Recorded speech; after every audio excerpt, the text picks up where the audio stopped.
to fall victim to a coup. Evidently, the military has thrown out the president there, and they are engaging along a very different path when it comes to foreign policy. This has a lot of military leaders and a lot of diplomats in Washington worried.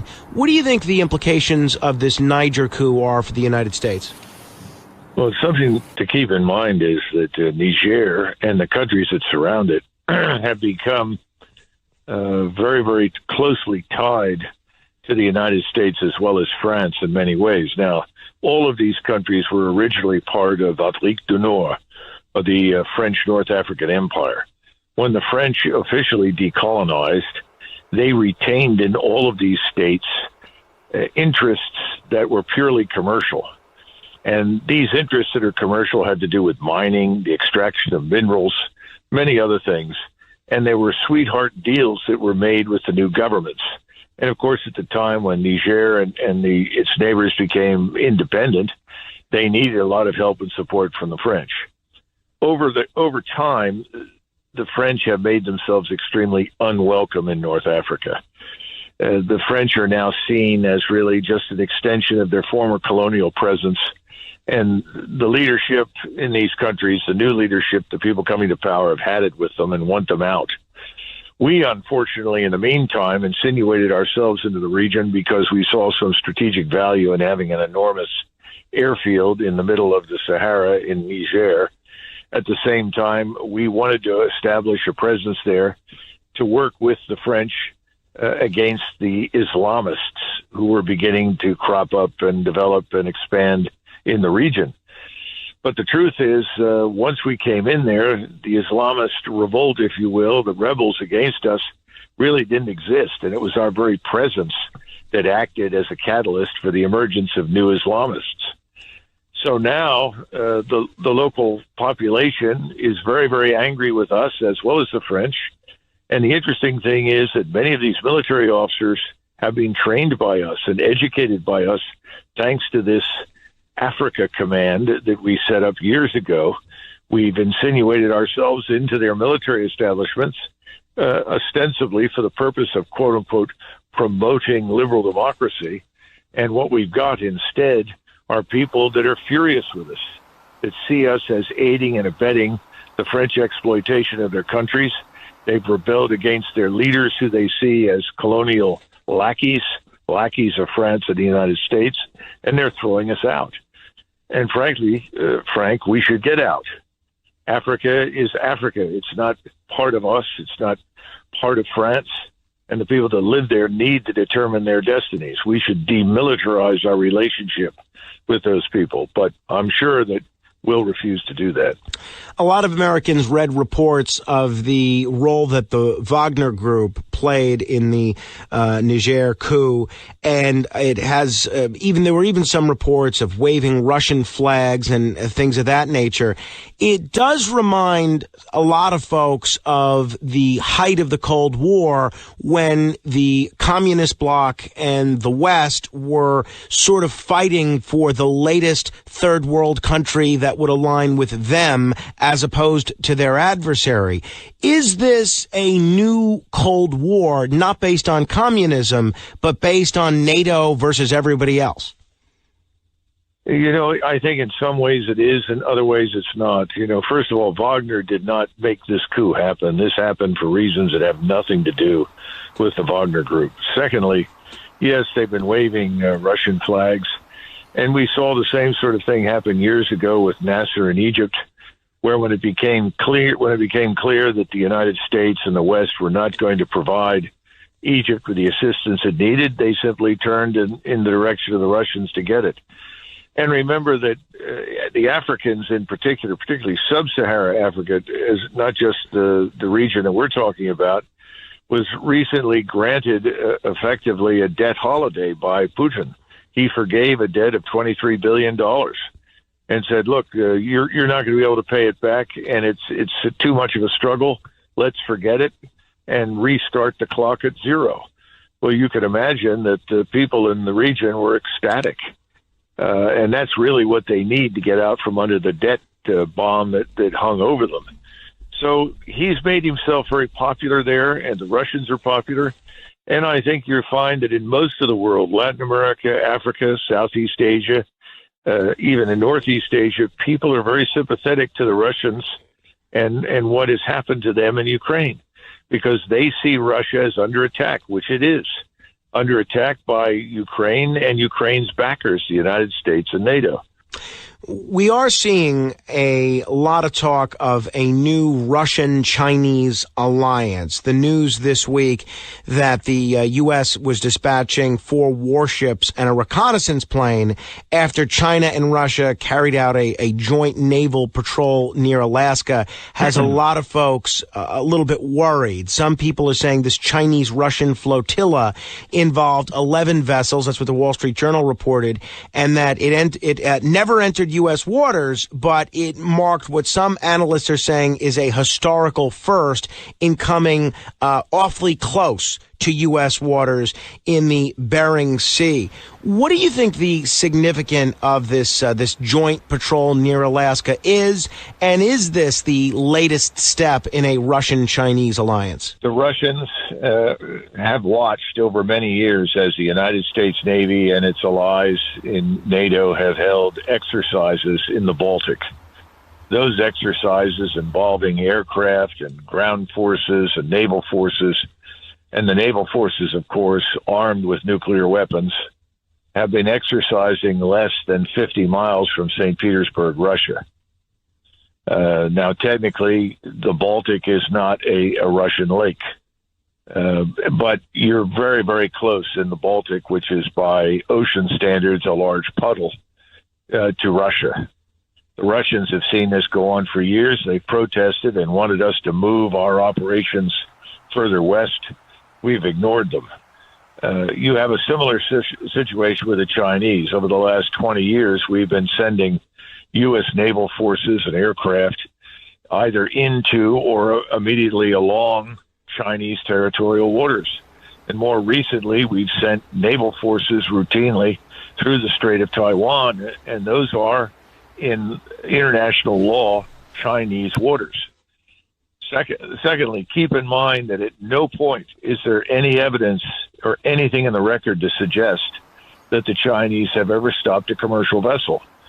So when you talk about freedom of navigation operations, those are usually reserved for waters where commercial ships have been at risk. No commercial ship has been at risk of attack by the Chinese. The Chinese are very dependent on access to the sea, down to the Strait of Malacca, and all the way to Africa and India. So the notion that somehow or another they would want to stop anything is, of course, absurd. So now, after all of this time, the Russians and the Chinese put together a very small force of 11 ships, probably a couple of submarines, and they've conducted an exercise in the North Pacific, far from U.S. territorial waters, but in an area where they haven't been previously. And the fact that they're Russian and Chinese trying to work out joint operations has raised some eyebrows. Well, I would argue that we have been behaving as a sort of schoolyard bully for years. And the schoolyard bully runs around and punches people in the face to keep them in line until somebody finally says, "I've had enough," and hits him in the face. Then the schoolyard bully is upset, doesn't understand why there's any resistance. Well, I think that's what you've seen with Russia and China. They've had enough of us. And this is just a public demonstration of their readiness now to cooperate. And we should pay attention to it, because you hear fools in Washington on a routine basis talking about, well, you know, perhaps we should be prepared to go to war with Russia. Listen to Lindsey Graham. He makes these statements. He's not by any means the only one. Dan Sullivan from Alaska made an equally stupid statement about the events in the North Pacific. I have news for you. If you go to war with Russia, you will be at war today with Russia and China. If you go to war with China, you will be at war today with China and Russia. And by the way, I don't think they'll be alone. I think they will have lots of other nations that will cast their lot with them, because people are tired of the United States bullying them militarily, politically, and financially. As far as Taiwan goes, we're now seeing reports that China released a TV documentary showcasing the Chinese Army's ability to attack Taiwan. And CBS Sunday Morning last Sunday, they did a piece in Taiwan, and they showed that a lot of people in Taiwan seem to be preparing for some sort of a war. Depending on what day you get President Biden, he says something to the effect of the United States is not going to sit idly by and let China invade Taiwan. And until those remarks get walked back from some of his staffers, it has a lot of people wondering, could we be headed towards an armed conflict with China as well as Russia? Understanding that it may not be likely to happen, what should the United States do if China moves militarily forward with a Taiwanese invasion? Well, we absolutely should not try to move our forces 8,000 or 9,000 miles away from the United States to fight a war on China's doorstep. I argued against any intervention in Ukraine for the same reason. You don't want to fight a great power like Russia or a great power like China on the proverbial doorstep of those nations. We don't have the manpower. We don't have the military power to sustain ourselves that far from the United States in a collision with either of these states. You know, we act as though this is 1991. It's not. We are not the nation that we were in 1991. And they are not the same countries that they were in 1991. They are infinitely more powerful, more resilient, and more capable. We don't have any capabilities that they also do not have in some form. So the notion that you could wage a war over there and win a third, you would very definitely lose it. So the right course of action right now is for us to stay away from Taiwan. The people on Taiwan don't want a war. They're not interested in it. The Chinese don't want to go to war with the people on Taiwan. The original date for reunification that was established by Xi was 2047. We are the ones that have been bringing people into Taiwan and providing them with modern weaponry. These things are red lines for the Chinese. Taiwan was the unsinkable aircraft carrier for the Imperial Japanese Armed Forces during World War II. All the major formations that invaded China, most of them were staged out of Taiwan, particularly for southern China. They're not going to tolerate any foreign power with influence and control on Taiwan.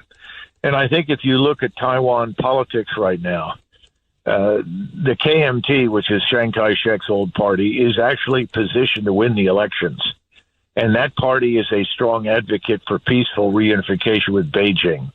And the Democratic People's Party, the pro-Japanese party, has actually dropped independence from its platform because they know the population in Taiwan doesn't want that.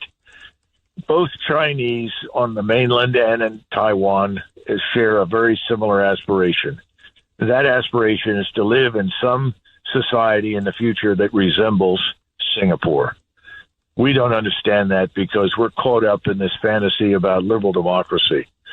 There's nobody over there interested in that. They're interested in prosperity and order, both of them. And if we leave it alone, they will work things out together. China is not an aggressive military power. China is not like the Soviet Union. China is not this hopelessly oppressive, murderous regime as depicted here in the United States. But unfortunately, once again, thanks to the history of the Cold War, there's a lot of ignorance about what is true and not true about both Russia and China. And that puts us in the position where we are now. And remember, you've got a Navy that confronts a world in which submarines and space-based surveillance rule the oceans. Surface vessels are increasingly a thing of the past. We're going to see lots of empty oceans when it comes to warships. Because if you put major warships out there with thousands of men aboard, they're going to be found, targeted, and either neutralized or sunk. The warfare has changed. It's changed on land. It's changed at sea. And we have to come to terms with these things, and people don't want to. What they really want to do is build more ships, build more large capital ships. That puts a lot of money into a lot of people's pockets, but they're frankly not something we need anymore.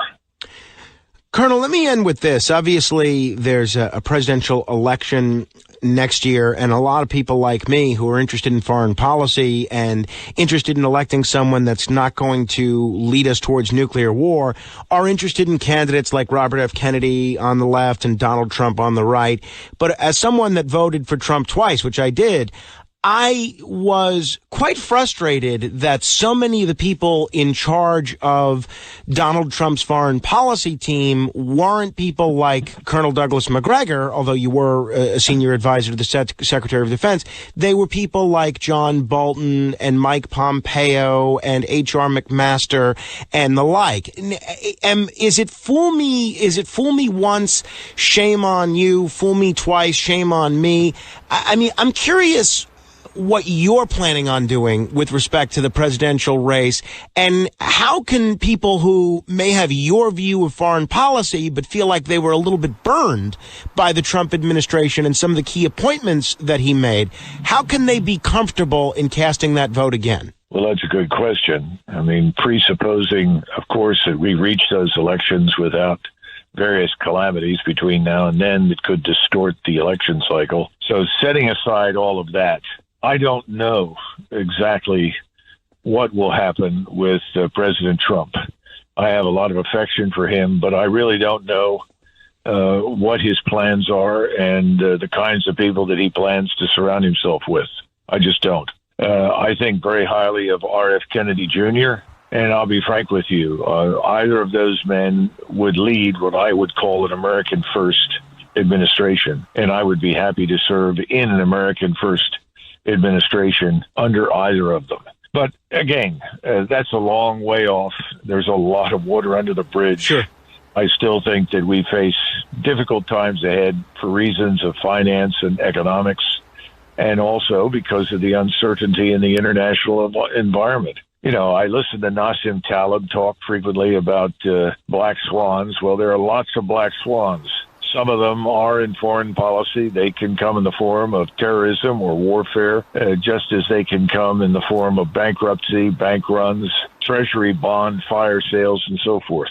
I can't predict any of those things right now, but I think we're in for a very bumpy ride.